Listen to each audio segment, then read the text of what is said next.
Hello everyone, and welcome back to Wednesday here on the Pagan Perspective. I'm your host Eric. This week we are interviewing my friend Stephen, and we are going to talk about all sorts of fun stuff.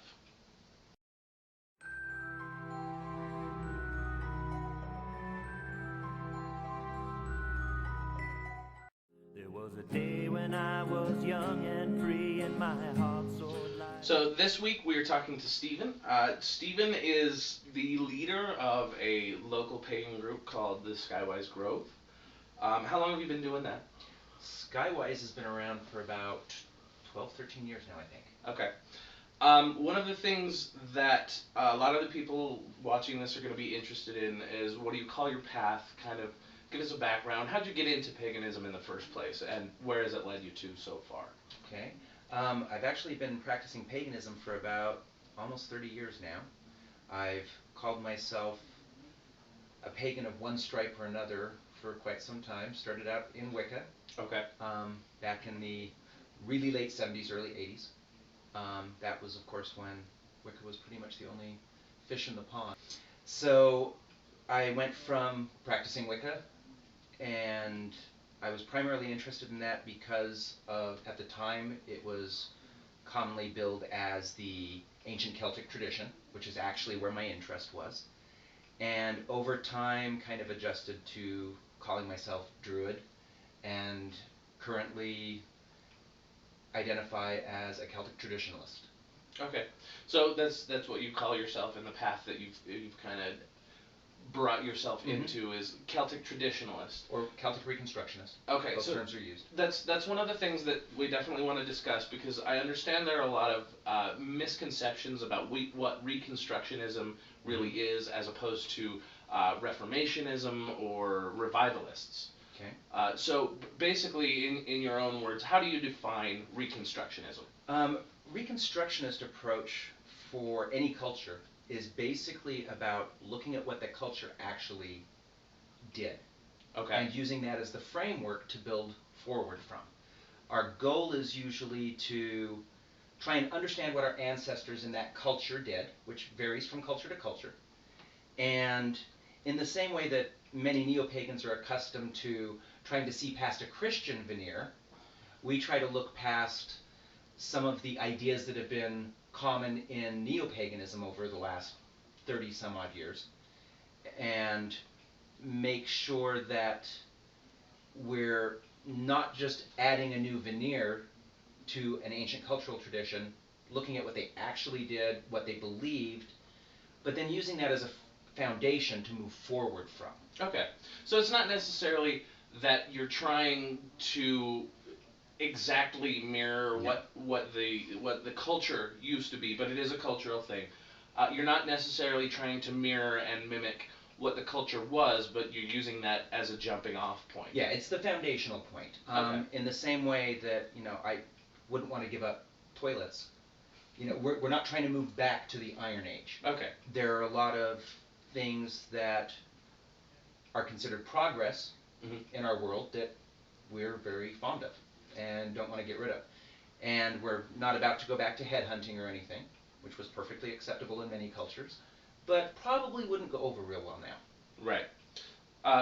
What was it? The statement I've heard in ritual several times is if the ancient Celts had butane Bic lighters, they would have used them. So I completely understand where you're coming from. Now, one of the things that we should definitely discuss is what is in your opinion the difference between, say, reconstructionist and revivalist movements? Most of the things that are identified as revivalist are based on some of the early ceremonial traditions, and so forth, ceremonial magic traditions that came from Masonry, Rosicrucianism, so forth, so on. And those things kind of set the foundation for a lot of modern neo-pagan practices. However, many of those things would be completely alien to most of the older cultural traditions. Okay. They're actually not a part of those traditions. Okay.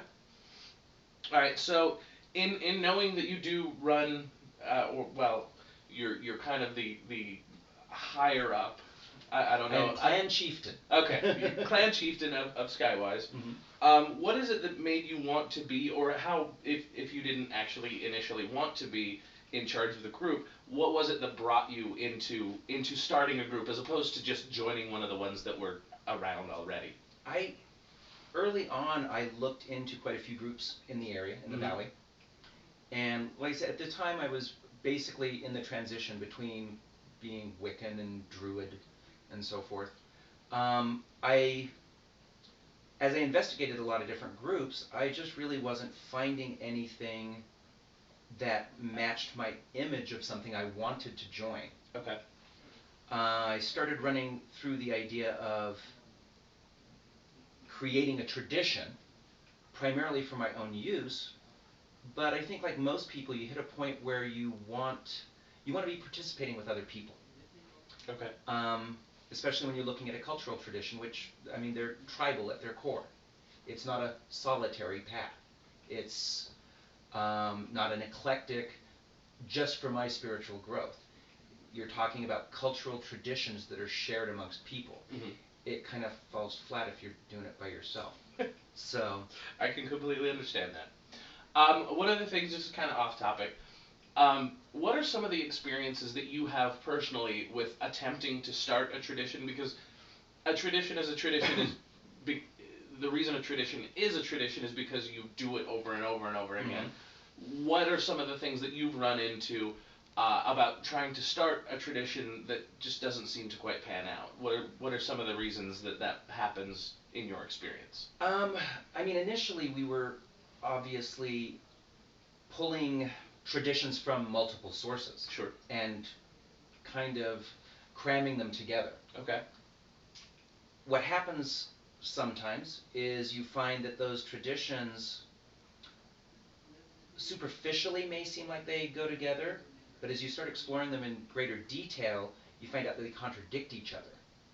And so that can start causing problems, especially if you're trying to reconstruct a cultural tradition. Okay. You start going, oh, wait, this element really doesn't fit. It doesn't fit in this culture's worldview. Okay. In the time that you have been in charge of Skywise and other various groups, I'm sure that you participated in and had leadership type roles, what are some of the unexpected challenges that you've come across with various people, or just trying to set things up, just trying to make things flow? What are some of the challenges that you've come across? Probably one of the biggest ones is it's very hard to be the leader of any kind of group, really, and still be a flawed human being, at least in their eyes. Okay. So the expectation that you must have the answers to everything is very difficult to live up to. And it leaves a lot of people either trying to bullshit their way through or just go, guess what? I don't know all the answers. Let's try and find them together. That's an interesting point, because I've had my personal channel on YouTube, and it's very centered around the runes. And one of the things that I've experienced is, in the entire time that my channel has been up and active, and I've been doing anything with it, even if I've been ignoring it for weeks and weeks, one of the things that I have noticed is, because you're willing to share your information, people immediately assume that you know everything, and they ask questions that you've never thought about before, or things that have never come up in your own internal monologue. Is that something? How do you usually deal with that? I mean, other than the occasion when you say, I don't know how to do that, or I don't know what that's all about, let's go learn together. What are other ways that you've used to deal with that? I mean, I usually enjoy it when someone makes me think about something. Okay. I've always looked at a teacher role as being a learning experience for the teacher as well. Okay. I'm a big believer in that. As long as the other people involved don't take offense that you don't know the answer, Okay. Then you can find the answers together. And I would much rather do that kind of a collaborative. Well, let's look at the information that we've got. Let's run through ideas. Let's look at what our life experience has shown us, and see if we can figure out what a reasonable answer is. Okay. So it's just basically like anything else in life, you just have to kind of roll with it, and you learn along the way, like many of us already do. Okay, so the last thing we want to get to before we wrap up would be during rituals and gatherings. Do you have a preference in what type of ritual or magic or whatever you do? Like there's petition magic where you're specifically asking for something, or there is sympathetic magic where I know you've done poppets and things like that, and also like one example that I've never actually been a part of is the Great Rite, where the clan leaders or the priest and priestess actually on Beltane have the Great Rite, and they're having intercourse with one another. That's one example of sympathetic magic. Do you have a preference in what type of magic you do, or what type of ritual you perform? We kind of have a distinct difference between ritual for, like, say, a holy day, and what most people would refer to as magic. Magic is something that is more or less handled on a personal level. It's not really something that's done or taught on a group level within a clan or something anyway. Because most of the older cultural traditions are very tribal, the idea is that it is more of a cooperative effort with everybody in the community fulfilling certain roles. Certainly there's going to be someone who's leading ritual as far as telling everyone, okay, now it's time to do personal offerings, so forth, so on. But it is meant to be more of a family gathering where everybody's participating. Okay. On that note, with ritual and gatherings and things like that, the celebrations that we come together as a tribe, and one thing I'd like to do before we actually get into this is the definition of clan or tribe. What exactly is it that you see that makes up a tribe or a clan? That gets kind of sticky this day and age, because really, by definition, many of the clans that are forming are not actual clans, or they're clans by choice, because clan really is just family, an extended family. And then a number of clans coming together form a tribe. And if you actually get into Celtic definitions, there's 5 or 6 different specific definitions that tell you how big the group is, how closely they're related, so forth, so on. But that gets overly complicated. So right now we're running a clan that is a clan by choice, not by genetics. Well, when the clan comes together, I know you guys do a once a month thing where you get together and have a clan meeting and all that. Weekly. Weekly? We meet weekly for clan meeting, yeah. Well, I haven't been in a very long time, which I know I'm invited, I know, but life happens. Anyhow, when the clan comes together, or when the tribe comes together, because I also know that you're very close with the local Asatru-Kith. But I don't know if they call themselves Asatru at this point. Actually, it's an Anglo-Saxon clan. Yes, Anglo-Saxon clan. Yeah. But I know that you come together with them for certain holy days and celebrations and things like that. When that happens, sometimes it's your responsibility to set up the ritual and the gathering, and sometimes it's their responsibility. When it's your responsibility to set up the gathering, do you prefer, as the clan leader, as the clan chieftain, to be the one in charge of making the decisions and setting everything up, and do you prefer to delegate, or do you prefer to collaborate with your clan members and get all of their input and have everybody, or do you how does that usually work, the setting up of the ritual? I prefer to do a collaborative effort. I can be quite a frustration for my clan members, though, because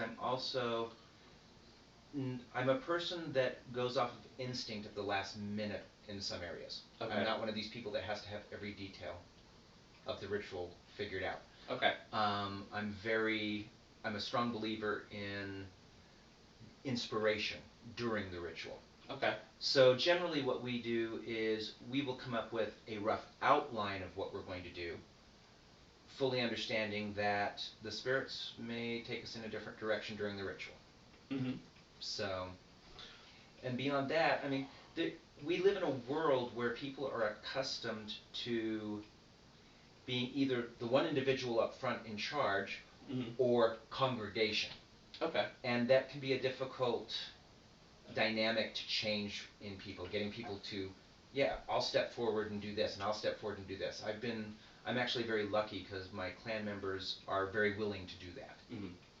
Well, the last couple of things that I want to touch on is some of the experiences that you've had in interpersonal relationships, not any sort of personal relationships, but talking about things like, in my experience, I've been out with, I've had plenty of interaction with pagans and non-pagans and non-theists and atheists and agnostics and, just the entire spectrum of spiritual, religious, and non-spiritual, non-religious type people. And a lot of times, if somebody changes from one dynamic to another, in specific example, former Christians who have moved into paganism, it takes them a while usually, or at least takes some sort of dynamic shift in thinking for them to not be bitter and angry about where they've come from because they've felt so just completely overwhelmed by the changes that they've been making. Basically, what I'm trying to say is, how do you deal with people who are anti-Christian because they're no longer Christian, and then vice versa? How do you deal with people who are just, in general, want to hate because it's available and possible for them to do so? Okay, that was several different things. So let me try and hit them in the easiest sequence. Sure. People who just choose to hate, I don't deal with. You just choose to not associate? Yeah, I choose not to associate with people like that. Okay, if it's a situation if it's a situation that you can't get out of, like you work with somebody who is anti-pagan, for example, because that's where we're going to run into people who are very very fundamentalist, Abrahamic, because I don't want to say specifically Christian because that's not always how it is, but somebody who is fundamentally Abrahamic and really just cannot stand the fact that you don't believe in their God. In my own experience, I have almost never run into that. Okay. So, and I don't know if that's just lucky on my part. Partly. Maybe. I mean, there are always assholes in the world. Mm-hmm. Can you say assholes on this? I could say fuck if I wanted Okay. Like I said, if someone's just being an asshole, I just try to not deal with them for the most part. Okay. Even at work, I mean, you've always got options at work. Mm-hmm. If someone's coming in and giving you some anti-pagan schmear at work, you've always got HR to go to. Okay. Because they simply can't do that. You don't need to get into a big confrontation with them. Because the confrontation is just going to make them feel bad, you feel bad. There's no sense in doing that. Okay. You're wasting your time. I've encountered more rabid anti-Christian pagans than anything.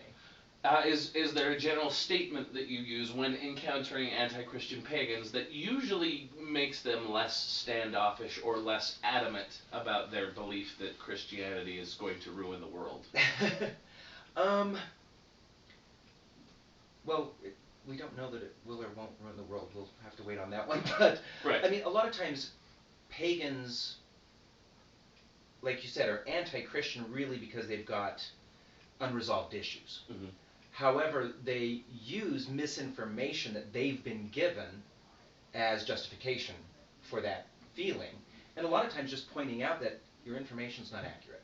Okay. Christianity didn't, necessarily go in and force all these cultures to become Christians. A lot of them quite willingly went along with it and did it. Or, Christians didn't do this or Christians didn't do that. There's been a lot of misinformation in the neo-pagan community too. And so sometimes just correcting those ideas can at least make them kind of stop and step back and reassess what they're thinking. Okay. Well, the last thing I want to touch on, and this is not exactly related, but the last thing I want to touch on before we go is there are plenty of ways that people understand for themselves as to whether or not what they are doing, spiritually speaking, is right for them. What are some of the ways, some of the signs, and some of the things that you look for personally to figure out whether or not an activity or a belief or a group is right for you? What are some of the ways that you can? What are some of the signs that you can look for? Honestly, the biggest one: does it make me happy? Do I feel like a good person? Do I feel like I'm doing the right thing, doing what I'm doing? Okay. And that doesn't mean does it always make me happy, because running a group, there are challenges. Yeah. And there are times when you're like, oh, what am I doing? But when you can feel deep down inside your socks that you're doing the right thing even when it's difficult, for me, that's really what's telling you, hey, I'm on the right course. I think it would be unrealistic to assume that someone, just because they lead a group, doesn't have their little periods where they go, am I doing the right thing? Most good leaders have those moments. Mm-hmm. That's normal. I'd be more concerned about the ones who don't. Okay. So, yeah, I mean, it's when you can look back at the difficulties and go, this was challenging, this was hard, this was maybe even painful, but I know I'm doing the right thing. Okay. Adversely, on the flip side of that question, what is, just one thing, two if you have to, but one thing that is a sign, something to look for and be wary of, to tell you that you are in a group that is not for you?